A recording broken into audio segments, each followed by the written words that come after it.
Recording. Hello, everyone. We are starting. Thank you so much for joining me tonight. I really love doing webinars, and they're only fun because you guys are here. I am here live with you, of course, and because of that, I want to answer all of your questions. So don't hesitate to write your questions either in the chat, or the best spot is in the question spot, just so they aren't mixed up in the chat. So if there's a little question area, if you can ask your questions there. I'm going to open up the floor for questions at the end, but feel free to put your questions in anytime. The whole info side is going to be about 30 minutes. I'm trying to keep it as close to 30 minutes as possible because, life is busy and I respect your time.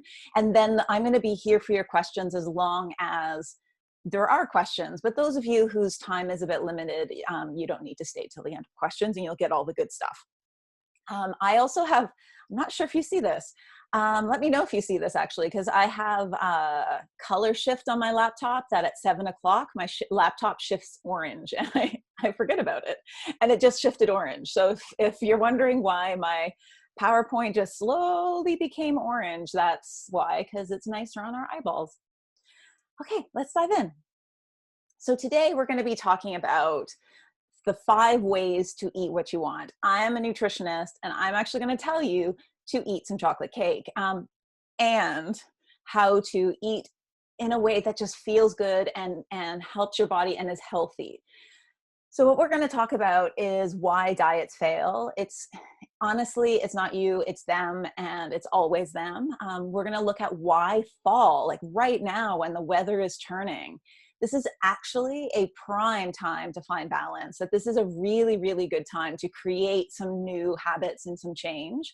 We're going to look at what empowered eating is versus deprived eating.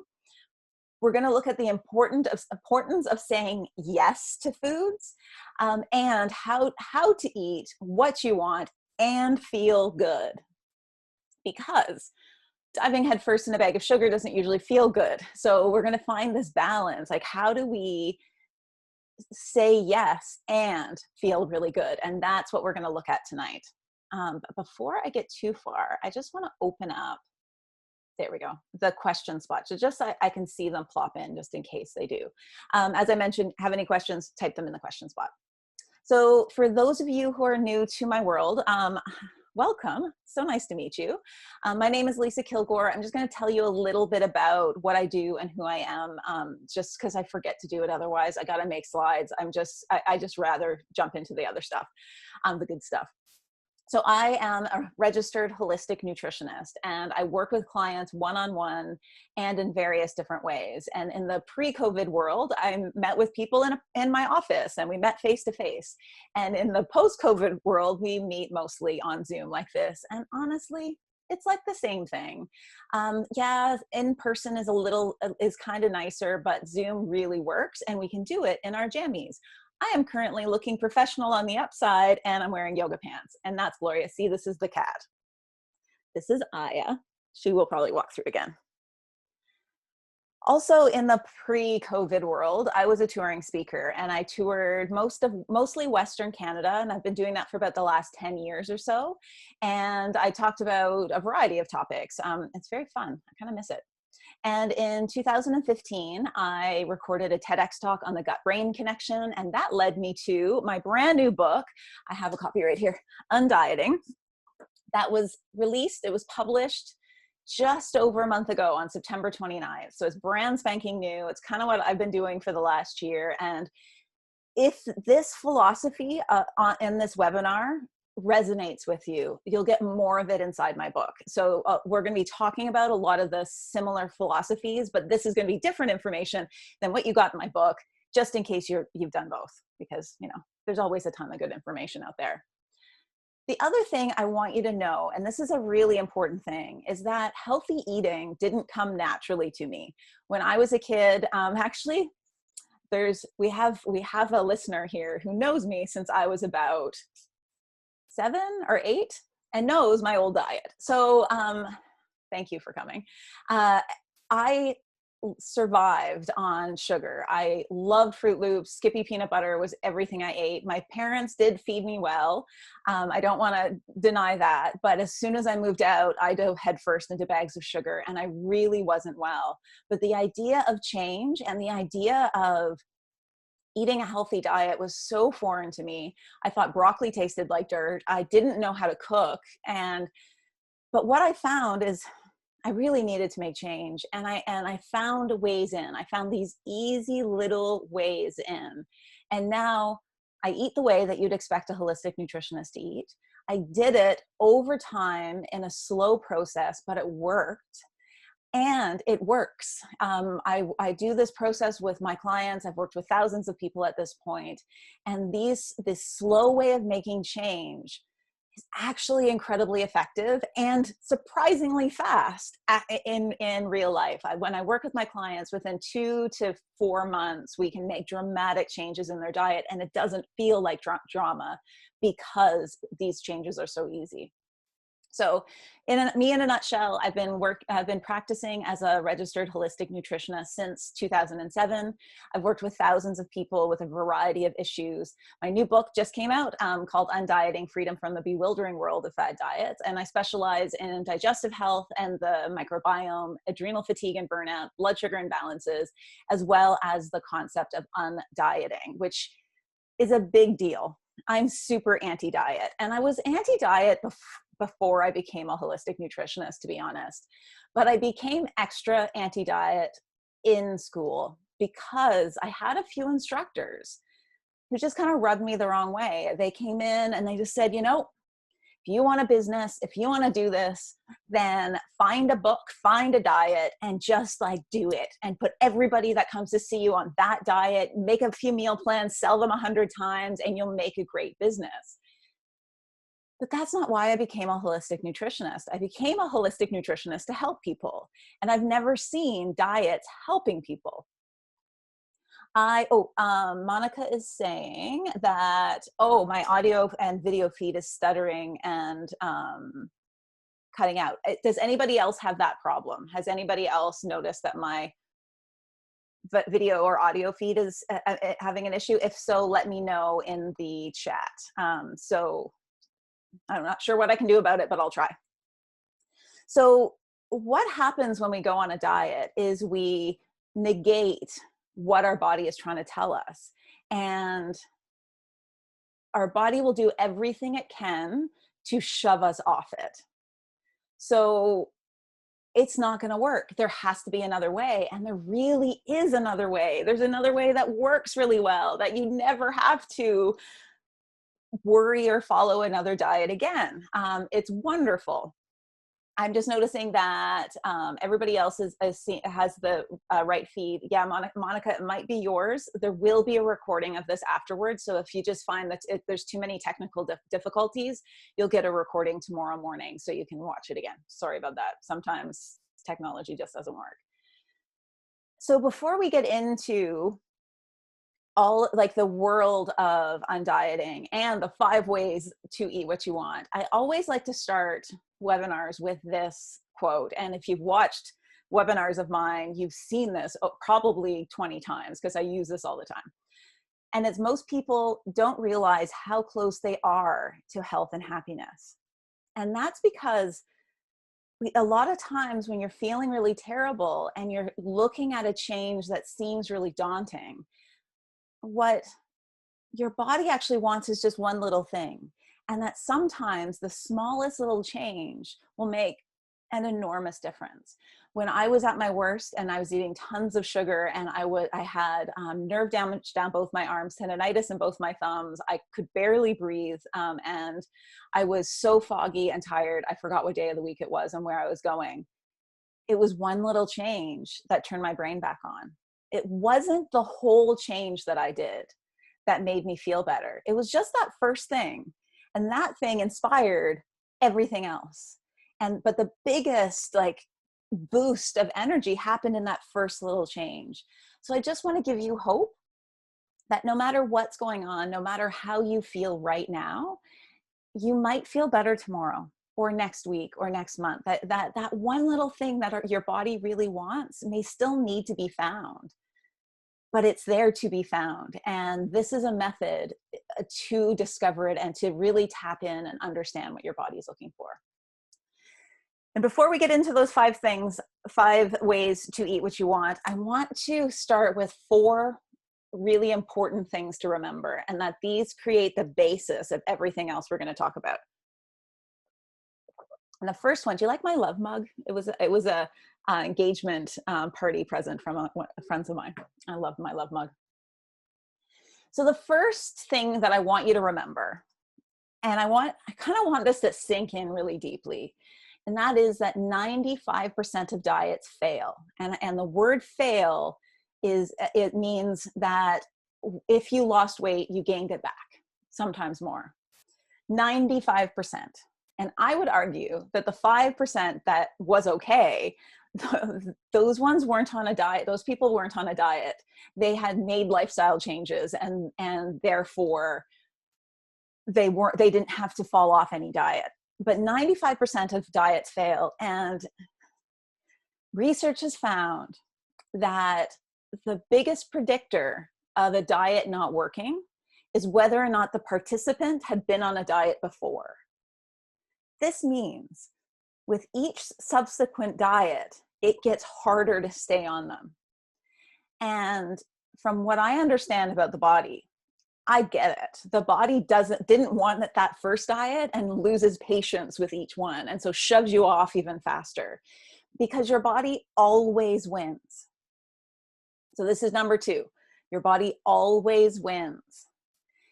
It will get what it wants at some point.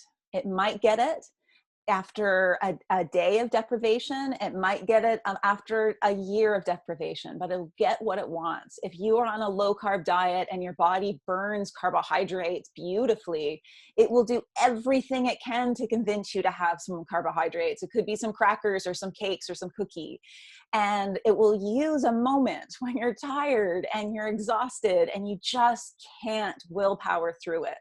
That's the moment your body will take over and say, come on, can you please give me that food I really need? I need this so badly. Because the truth is, while your body always wins, it's also your best friend. It wants nothing more than for you to feel good in your skin, to feel vibrant and have energy and just feel absolutely amazing. And any signal it's giving you is helping you get to a better health. It may be wrapped up in something that's hard to understand, like all I want is chocolate cake. But underneath that, there's something that your body is looking for. And it just knows you'll eat chocolate cake, so it goes for that.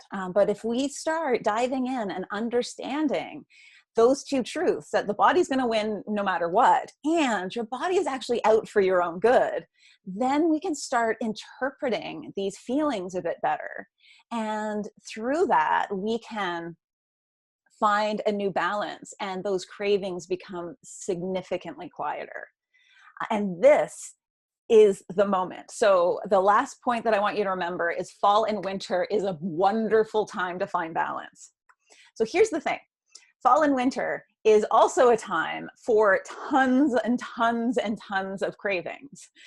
This is such a prominent time of body language that when I work with a new client, say spring into early summer, and things are going really good, we've got a great balance, I very forcefully insist that we meet again in the fall, because the fall is when that summer style diet, that light salad, protein-based diet, that one that our culture currently sees as the healthiest diet, doesn't work once it gets cold. Come on, Mia is in 47 centimeters of snow right now. That's not a time to eat some salads. And so the fall and the winter is when your body is like, I need warmth. I need some sustenance, and it will start this craving machine. And instead of feeling defeated, let's look at it and say, okay, you're loud. Let me find out what you're looking for, because it's a really prime time, and it's a beautiful time to find balance, because spring and summer is an easier time. We can get fall and winter balance. Like, man, you're golden. It works so well. So let's get into the good stuff. Let me take a sip first. Let me just check to see if there's any big questions or anything coming in yet. Okay. So 5 ways to eat what you want. Number 1, where is my cursor? There it is. Number 1, I need you to take no off the table. These lists of good foods and bad foods don't make it easier to eat good foods. What it does, it makes the bad foods stronger. And those bad food lists, they're just fashionable. They just come and go in and out of fashion. In 1985, the bad food list would involve avocado and walnuts and and salmon, all of these foods that we know are incredibly healing and incredibly healthy. They were just out of style at the time. Today, carbs are out of style. So that bad food list generally has grains and potatoes and sweet potatoes, incredibly healthy whole foods. But even when it's a food that's, say, a processed food, like this piece of chocolate cake, I picked it because it's my favorite. Like, looking at it makes my mouth water.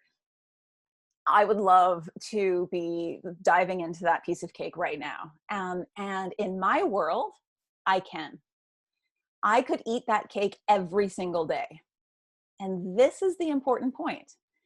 Because I can, I don't. Because I don't have to say no ever to it. I can make a choice and choose, do I want to have it? Because what we're finding, a lot of the experts, let me take it back a second. A lot of the experts on disordered eating and eating disorders are finding a huge connection between feeling deprived and binge eating.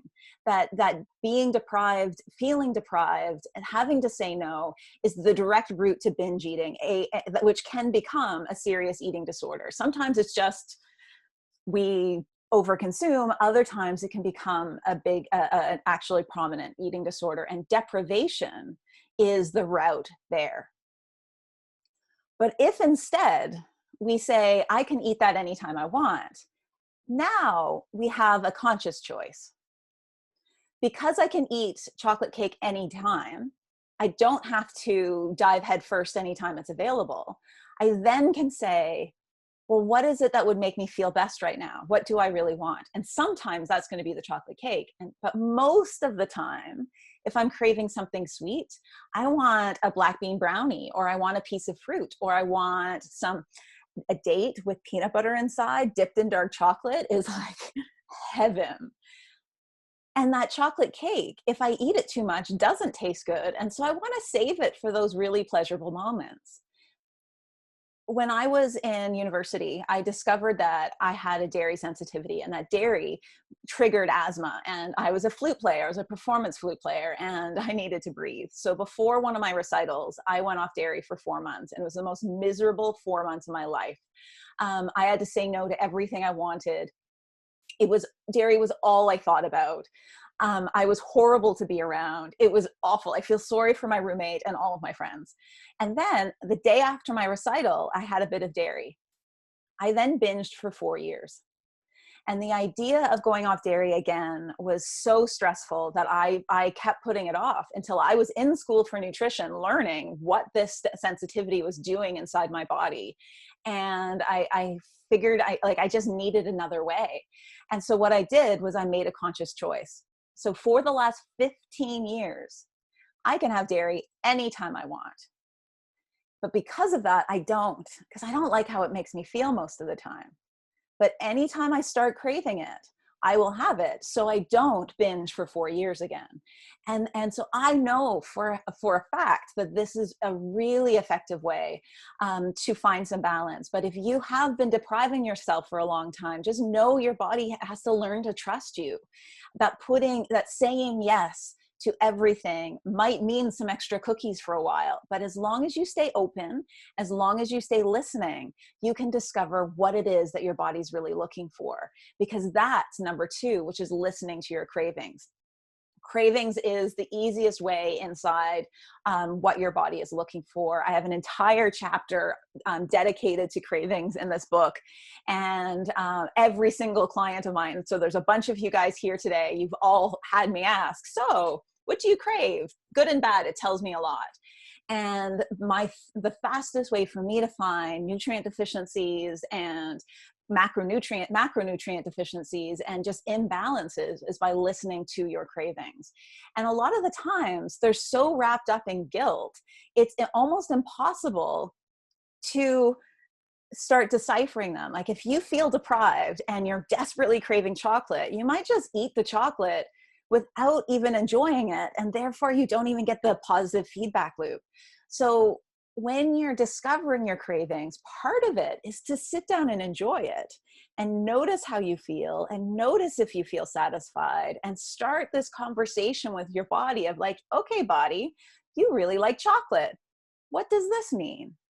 And I can help you with that, because there are some very common causes of these cravings. So chocolate craving, this is the number one craving I see. Frequently, it's due to low magnesium. We burn through magnesium really quickly when we're under stress. And so magnesium deficiencies is by far the number one craving I see. And it comes with frequently tense, tight muscles. So if you crave dark chocolate, especially dark chocolate, milk chocolate, to a certain extent, and you tend towards tight shoulders, tight legs, trouble relaxing before going to bed, you may benefit with more magnesium. This usually comes with high stress too, and low blood sugar can be a chocolate craving just because it pulls your blood sugar back up. The second one is salt craving. So this is my second most popular craving. And salt cravings, so all of you salt cravers out there, I've got some fantastic news. Salt cravings are cravings for salt, especially if you eat a mostly whole food diet. If fast food is a rarity in your life, then you would benefit from more salt. You may find yourself eating a lot of potato chips and pretzels, and it's better to get a good quality sea salt instead of eating these salty foods. So take a good quality sea salt and salt your food to your taste. This usually also goes along with high stress and anxiety. And a lot of people with big salt cravings also have low blood pressure. And that is your body trying to use salt to bump up your blood pressure a little bit. So follow your salt cravings.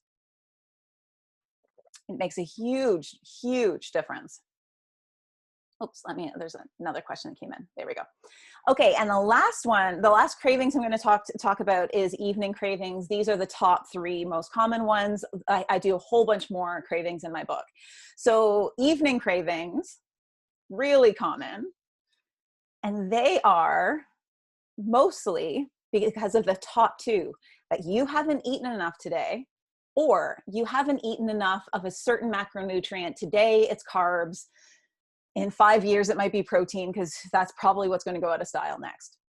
So when we don't eat enough and we're about to go to bed, and now we've had a stressful day and cortisol has been up really high all day, your appetite has been pushed down, so it's easy not to eat enough. And then you finish your day, you sit on the couch, you take a deep breath, you relax, and now your body's like, I'm starving. You used a lot of energy today, and it makes you want to eat. And I have seen this so many times, that as soon as we put more food into the earlier day, the evening cravings go away. A low carb diet can do it as well, because your body needed that starch to function, and it's going to take these weak moments to rebalance it. I worked with a woman probably 6 or 7 years ago who she was on an incredibly low carb diet, exercising like a fiend. And every 3 days, she would have this overwhelming urge to eat marshmallows. And it was entirely because she hadn't had enough carbs. Evening cravings can also be emotional cravings. I don't want to diminish this, because they're real and they happen. And I don't like but, so let's use and evening cravings, even when they're physical cravings, like you haven't had enough carbs or you haven't eaten enough through the day, feel emotional, because you're actually usually not hungry. You're full from dinner. Your body's just like, I know you haven't eaten enough. Can you give me some food? When you deal with that number one and number two, the not eating enough in the day and a low carb diet, you get those sorted out, then any cravings that pop up in the evening might be those emotional ones, and it will let you see them for what they are, so you can understand when it is your body is looking for food for comfort. I just want to stress that they're not always emotional, that frequently they're due to a physical imbalance. The third one works with this evening cravings problem. So when you have a lot of evening cravings, it's usually because your habits aren't working for you. And what I see more often than not when I work with a new person is that it's their habits that's not working for them, not their food isn't working for them. But when our habits aren't working for us, it's hard to see it when you're inside it, to be totally honest. And so what I'll usually get from clients are things like, I'm addicted to fast food, or man, I can't stop eating chocolate, or I'll eat an entire bag of potato chips, or they don't always admit that they're in a bad mood, but frequently their partner sends them to me because they're in a bad mood all the time. And when we actually dive in, so I'm like, okay, so why do you feel addicted to fast food? So then I ask a few questions like, when is this that you have it? And a lot of the times it's because you haven't eaten for a very long time. So I have a bunch of mothers who will say, I feel addicted to fast food. And what they do is hit fast food joint on the way to pick up their kids from school in the afternoon at like 3 o'clock. And when I look into it, it's the last thing they ate was a smoothie for breakfast. I've seen this pattern so many times. And it's not an addiction to fast food. It's I'm starving. I've been on cortisol all day, so I haven't noticed that I'm starving. And your body just steers you into the fast food joint. When your habits don't work for you, you can have things like hunger doesn't always feel like hunger. It can be hangries like Calvin here. It can be feeling cold. It can be just like I'm craving food. It can be I'm tired, and it can be frequently, almost always, evening cravings. And so what we want to do is find something that works in your life. I want you to embrace who you are and your actual life. Don't try to like shove a certain way and a certain pattern into a lifestyle that would be a struggle, because that means it's only going to happen for a little while. Like you might be able to work your way around that for a while, but it's not going to happen forever. Like if you wake up nauseous and I'm telling you eat breakfast, then that's not going to last very long. Instead, stop trying to eat breakfast. Your stomach doesn't want it. Maybe have just a piece of fruit around by 10 a.m. Eat something by 10 or 11 a.m. And let's get rid of that breakfast guilt. I work with a lot of people where lunch is really hard, and lunch is really hard. But when I dive into their life, they actually don't have 20 minutes to sit and eat. And so instead of trying to force lunch into a really busy day, what about separating it into two different snacks, two small snacks that you can eat in these small little intervals? Let's make your habits work for you and be open to a different way. Lunch is a fairly new concept that came at the Industrial Revolution because women were at home all day and were bored and hungry while their husbands were at work. And instead of eating dinner, a big meal early afternoon, like 1 or 2 p.m., dinner was now at, or supper was now at 5 or 6 p.m. And so the ladies who luncheon was created. That's what lunch is. Lunch is due to our workaday lives. Your body might want a different balance. So be open to that and make your habits work for you. Because when they work, life gets easier. When you're not starving, when you get home from work, you have the energy to make dinner. That just makes dinner easier. When you have a good dinner, you might have leftovers for lunch the next day, or you might just sleep well at night so you wake up better in the morning. By making your habits work for you, instead of focusing on food, just make your habits work. That can make a huge difference. And then when you're ready to create some dietary change, because notice we haven't looked at adding any healthy food yet, then let's look at the power of adding. So instead of saying no, instead of saying I shouldn't, I hate that word, I shouldn't have sugar and flour and grains and dairy and gluten and what have you. Everything is out of fashion right now. Let's stop the no's and instead say yes and look at adding some new produce, adding some fruits and vegetables, and let them squish out the other guys. This really works. What we do is like, isn't that beautiful? So instead of saying no, let's say, how can I add another piece of fruit today? Could it be a snack in the afternoon? Can I add some veggies to lunch? Can I add some more veggies to dinner? What about breakfast? Is that possible? What can I do there? And just one by one, not in large groups, just one by one, look at adding. And then stay open to how you feel. So in one of these processes, I was like, okay, I need to add some more fruits and veggies. Why don't I have a piece of fruit in the afternoon for a snack? I want chocolate. I want cookies. What about a piece of fruit? And I just noticed pretty quickly, I had more energy in the afternoon when I had a piece of fruit. So even when cookies are tempting me, I'm much more prone to go and grab that piece of fruit. And then I added this one little habit tweak that really helps me eat a piece of fruit, which is when I wake up in the morning and I'm thinking about my day, I grab an apple from the fridge and I stick it on the counter. And that way, when I'm tired at the end of the day and I can see it, and I'm very prone to eat what I see, I hide potato chips when they're in the house so they're not staring at me, and I put fruits and vegetables where I can see them prominently, and it works. It makes me pick them up, because sometimes it's the smallest little change can make a huge difference. And that, especially the afternoon snack, can make such a huge difference for the whole day. That just be open to where can I add and where can I tweak, and that can make a big, big difference. Because the last part, and then I'm going to open up the floor for questions in a minute. So definitely get your questions in. So the last of the 5 ways to eat what you want is to shrink that change. So this is how you actually make a real change. And this has one rule, and that is 95%. So when you're looking at creating a change, no matter what it is that we've talked about, so say somewhere in that list, something tweaked and made you say, that looks interesting. I want to try that. Then I want you to take what you want to do and shrink it down to a level where you feel 95% confident that you can totally rock this thing. Because when you feel 95% confident, it becomes easy and it becomes non-negotiable and becomes doable. I made every change in my diet using this rule. I actually learned it after I made all this change, but I was like, oh, that's why that worked. Because all I did for 6 months once is change my peanut butter, because that's all I wanted to do. And that I had 95% confidence I could do. And I spent 6 months trying out a bunch of different brands of natural peanut butter until I found one that I liked as much as my sweetened peanut butter. So it became easy to change, and I've never gone back.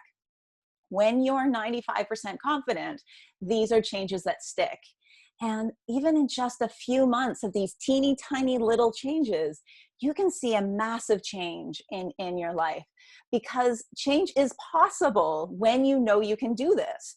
When you feel that confidence, when you feel support, when you feel like, you know what, this is doable. And honestly, small changes are the most effective changes. And undieting is all about the easiest way possible. I'm all about the easiest way possible. And so I want to make undieting even easier for you. And I want to make it less confusing. I got questions have come in ahead of time that one of them said, confusion is just so exhausting. It totally is. And I want to make life more beautiful. I want to make all of this process more supported and easy. So I want to end just by telling you about my Nutrition Hub, a program that I have called Your Beautiful Life. And this is my favorite thing in the world. It's an online group program, and it's full of support. I'm your personal nutritionist inside. I create monthly masterclasses. So every single month, I create a masterclass that has been decided by the group, been asked by the group. And it's a deep dive into that topic. And it's easy. Like, I'd say the whole masterclass takes 15 to 20 minutes to read through. The videos are maybe 5 minutes because I don't have time for an hour to watch something for an hour, so I don't expect you to. And right now there are 22 masterclasses. So I'm just going to share a few that are in there. So these are some of the latest ones. This November, I created what has become one of my favorite masterclasses, Managing Stress with Food and Lifestyle. This year, 2020 has been really hard on all of us. It's been a stressful year and I've gotten off track myself. And as I wrote this, I was like, oh yeah, I need to add some of these back into my life. We get into foods, but we also get into lifestyle techniques to help your body deal with stress. Back in the spring, I had a question that came in that said, well, I'd like to kind of balance my weight, but I don't want to be counting calories. How do I do this? So I created a masterclass answering that question. And then also in the spring, in March, COVID shutdowns happened. And I already had an April plan, which was a guest masterclass on natural makeup and natural skincare. But the group wanted some help with their immune system. So I added a second one in April on how to build an effective immune system, how to find balance, how to make sure your immune system's not overstimulated or understimulated. And coming up, we have a masterclass in December on cortisol, insulin, and thyroid hormones and how they all dance together. In January, we're doing a deep dive into intermittent fasting. This has been a topic I've been planning on writing more about, and I haven't gotten there yet. So that's what's happening in January. We're going to get into all the different ways of fasting, but also the most important part is who it's not for and when it's not working and how to know, is this good for your body or is it not? Because intermittent fasting is incredibly popular and incredibly hot and is really good for some people and it's really not good for others. Sorry, getting overexcited. Intermittent fasting coming in January. And then February, I am teaming up with the brilliant Tamara Ray Logan for a pelvic floor vaginal health masterclass where we're going to look at vaginal prolapse and keeping the muscles in the pelvic floor happy, which every woman needs to make sure we're paying attention to. And then for the men, I'm adding a special section on men's pelvic floor and testosterone. So it's a really, really cool one coming up in February. What's going to come up in March? I don't know yet. The group will decide. And the website is also chock full of recipes. There's over 200 recipes on there right now. I was adding a recipe collection once a month. I just ran out of ideas. I add them when people ask for them, and I'm always open to new ideas. There's also meditations and Qigong and yoga and my favorite thing, which is our private Facebook group. So there's about 70 people in our group right now. And in our private Facebook group is the spot that we can interact. And it's just so wonderful to be around people who think like me. And it's a wonderful group. I love everybody there. And I love answering questions. So every 2 weeks, every other month, or every other week, I come on and do a live Q&A session where I answer questions. And these are some of the more recent ones. And they're every question under the sun. It's so much fun. You also get discounted rates on one-on-one sessions with me. It's 15% off one-on-one rates. And there's a spot right on the website that lets you talk to me and tell me, what do you want? So this is when you can tell me what masterclasses you want, or questions, or recipes, or anything that could help you in your beautiful life. Joining us today is really easy. So it's a monthly membership. You can cancel anytime. You can come for 1 month or you can come forever, and you get immediate access to everything. So all 22 masterclasses, all the videos, instructions, the recipes, the private Facebook group, the live Q&A calls. It's $25 a month US or $35 a month Canadian. But I always like for these webinars to do something special. So for this webinar only, and tomorrow's, I'm doing a limited time only 3-month pricing. And so you get everything that the monthly membership gets, and it's $90 per quarter. So you're saving a little bit per month, or $60 US per quarter. So every 3 months you'll be billed You can stay for 3 months, or you can stay for as long as you like, and you lock in that pricing. This 3-month pricing is only available until November 10th. If you're current monthly member, you can move over to this pricing. And if it's not clear when you look at it, just let me know and I will help you do that. And if you're a yearly member, you're already getting a better deal. But I have something special for you when you see this next slide. So I wanted to do something extra special for this webinar. And so for the first 5 new quarterly members, you get a complimentary copy of Undieting sent to you if you live in Canada or the US. It's just really expensive to ship out further than that. So this is for the first 5 new members, new quarterly members, and that can be a monthly person moving over to the quarterly. If you're my wonderful yearly people, this isn't going to work for you because you're already getting the yearly deal, but I've got something special for you. Just send me an email and I would love to share that with you. And if you just want a little bit more, so you can find out more about Your Beautiful Life at lisakilgour.com/yourbbeautifullife. You can also look at my one-on-one appointments if you want some more hands-on help at lisakilgour.com/wellness-packages. If you want both, start with Your Beautiful Life because you get discounts on my one-on-one rates. And then if you want more information on my book, go to undieting.ca. There's more information about what it's about, plus links to buy it, and some ordering bonuses that includes the fantastic, I can't find it, the cravings chapter. You get it mailed to you right away, so you don't have to wait till your book comes. That is everything. Let's open up the floor for questions. I have a few that have come in by email. I really appreciate all of you for coming today. I am going to go through all the questions. All of the big info is done. So if any of you can't stay, thank you so much for coming. I so appreciate it. But all of you who want to stay for the question part, it's always fun. So let me first find, there's one that came in the Q&A. That looks really good. Okay. Whoops, where did it go? Liz is asking, is my book available in small booksellers frequently? I'm kind of an unknown author, so not everybody has it in their store, but it's published through a mainstream publisher, so they all should be able to order it in. And your libraries can order it in too. So, you can ask that way too. And if you're in the States, it will be in more stores in January. There's a big company has decided to list it, and I can't announce it yet, but it's really exciting. But in Canada right now, mostly it's special order in smaller bookstores. Okay, so first question. Linda's asking, what if your cravings don't have anything to do with nutrient deficiencies and more to do with comfort foods to feed your emotions? That's a really great question, Linda. So the first thing I would recommend is to just do it. And I know this will seem so counterintuitive, but sometimes that pleasure of that food is like a nutrient. And when you really just sit with it and enjoy it, you don't need as much as if you were to kind of do it with guilt.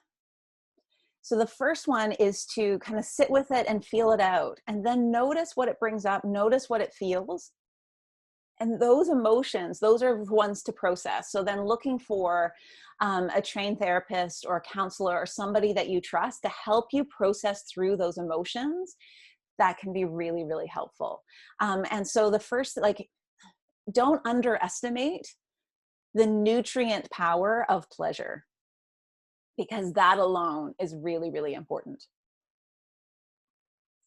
Let me know if you want me to expand on that, Linda. I have a couple questions that came in by email that I'm gonna go through before I get into too many more questions online. So inside Your Beautiful Life, I have a rule. If you send me your questions through email, you stay totally anonymous. If you post them up on a site, I might call you out and say, hey, Linda has this question, because you're posting for everybody to see.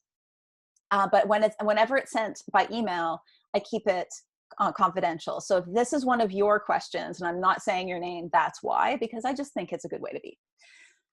So the first question is a really interesting one. It says, I'm trying to manage diet mentality. Carbs are bad, or they make me gain weight, or they make me feel bloated and fatigued.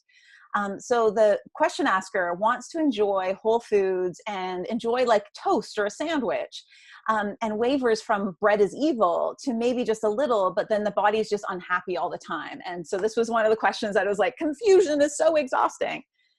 So this is where this fashionable food thing comes from.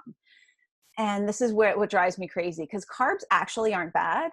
And if you're looking to lose weight, we can look back to the 80s that did a whole bunch of bad things, but people did lose weight on a high carb diet.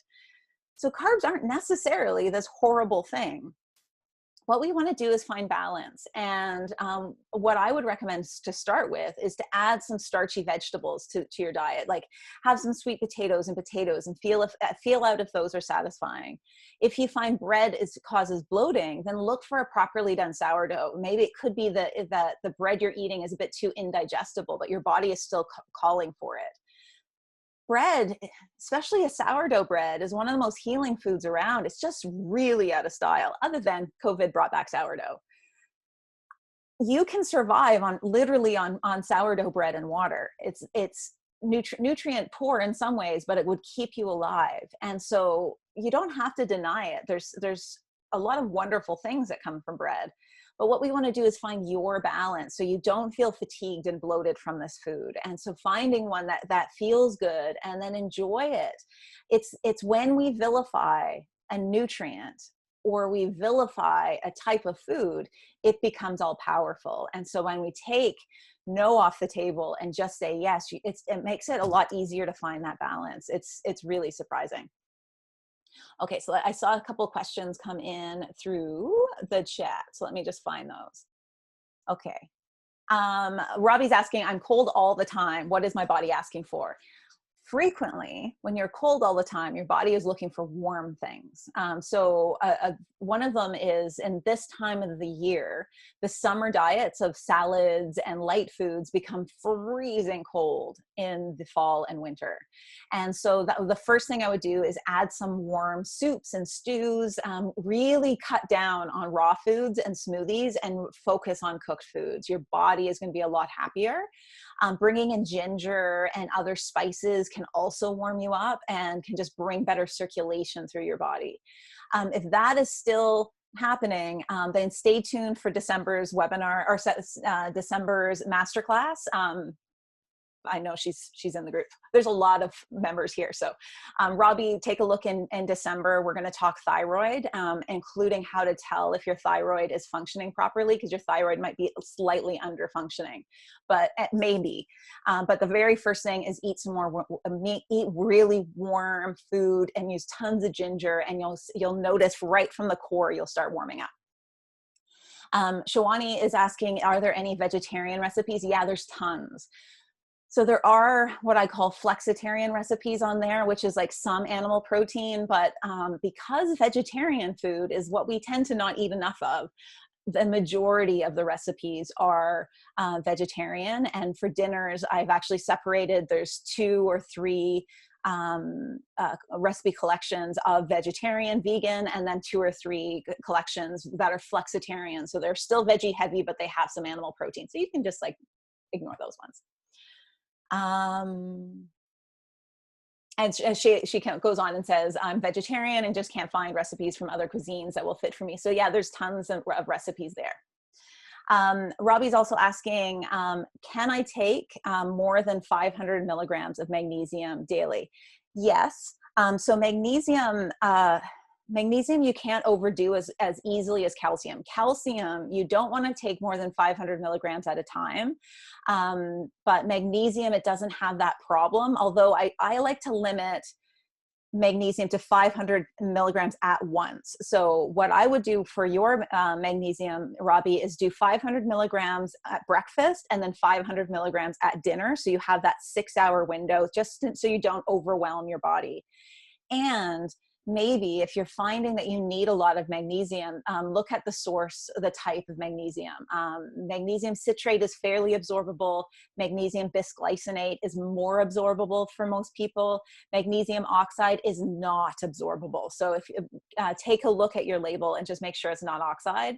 But citrate or bisglycinate should absorb fairly well, and just you can do 2 doses and just see if you can build up your levels a bit faster. I've done that.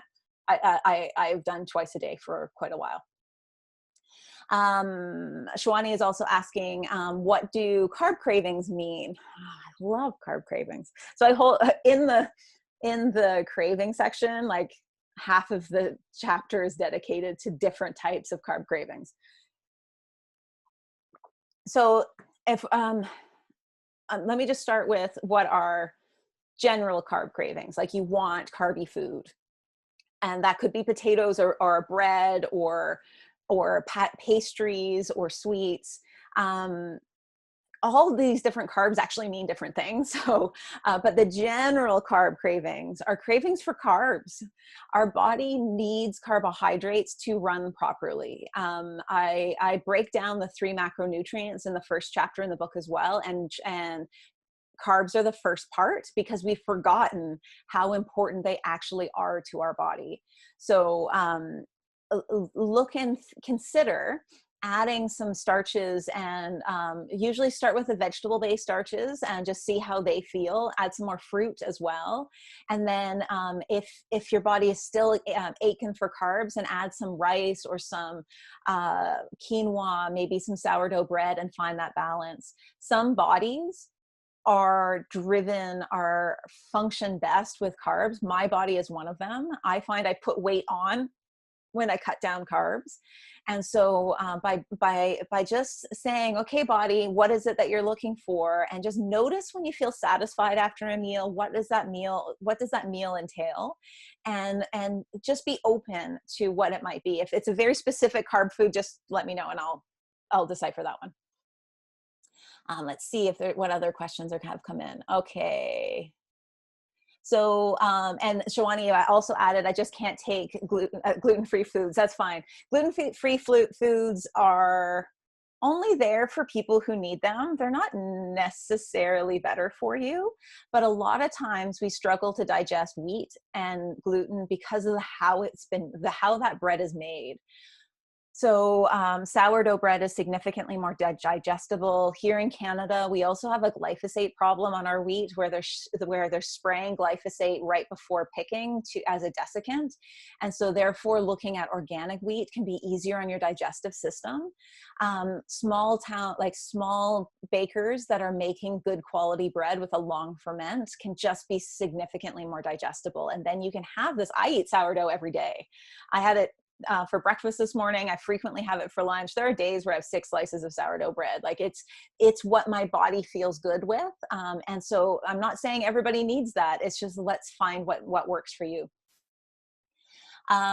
Linda is asking, because we were talking about the pleasure cravings. She adds, no one can make me feel guilty without my consent, right? It's like, yes, true, Linda. But we also have to understand how manipulative the diet industry is. And so while we have a bit of control of feeling guilty, we've been trained to feel guilty. And so don't put that pressure on yourself. The dieting world has gone out of their way to make you feel guilty when you do something wrong or when you want something pleasurable. Just know that there's been a manipulation and that there's been training in your head. Like, almost all of us have lived our entire lives inside a dieting culture. So that inside self-talk can be hard to understand what is you and what has been planted in there. And so just like undieting your brain can take some time, and just be really, really patient, and just know that sometimes those feelings aren't entirely yours. Celeste is asking, how much zinc would I need to take, and would it be taken with or without vitamin D? Great question. So Celeste, when you need zinc, So zinc is really good for your immune system. Celeste did email me earlier with a question that my answer to her was zinc. It was a bit more of a direct, but it wasn't a group question. So I just sent it to her. So this is what that's coming from. So Celeste, what I would recommend for you is to take about 30 milligrams of zinc each day. A great dose for zinc when it comes to helping your immune system, helping your stomach acid, or not having a sense of taste or smell. I've been hearing this all, like 3 people have said this to me in the last week. That can be a zinc deficiency. And so bringing in zinc at about 30 milligrams a day is an ideal dose. 50 is the max dose. So don't go ever any higher than 50. And it just needs to be taken with food. It doesn't need to be taken with vitamin D. So you can take it. There's no harm in that, but it could be just taken with food, like with dinner. Linda also asked, on your Undieting strategies page, you mentioned chewing food, and this was one of the small effective changes I made, and it really helped. I can't taste the food in my stomach, so I might as well enjoy it while it's in my mouth. Oh, that's a lovely comment, Linda, because it's true. One of the best ways to manage your portion size isn't measurement, it is chewing. Sit and chew. It's the hardest thing I give people, but it makes the world of difference, and it helps your whole digestive system. So if you have bloating and gas and burping or any indigestive symptoms and you're a fast eater, one of the best things that you can do is slow down, and then you get to enjoy your food better. And what Linda is referring to in the Undieting strategies is when you order the book, on that Undieting page, you can enter in your email and you get sent a digital course on undieting in real life. And so that's available to anybody who buys the book. You just have to put your receipt number in on that website. So Celeste is asking, are white potatoes okay versus sweet potatoes? So the white potatoes versus sweet potatoes thing, there's some hilarious Precision Nutrition, actually, they did a really great article breaking it down, because sweet potatoes is always seen as the best one, and white potatoes are white, so they're bad. Actually, they're both really good for you, and they each win depending on what you look at. So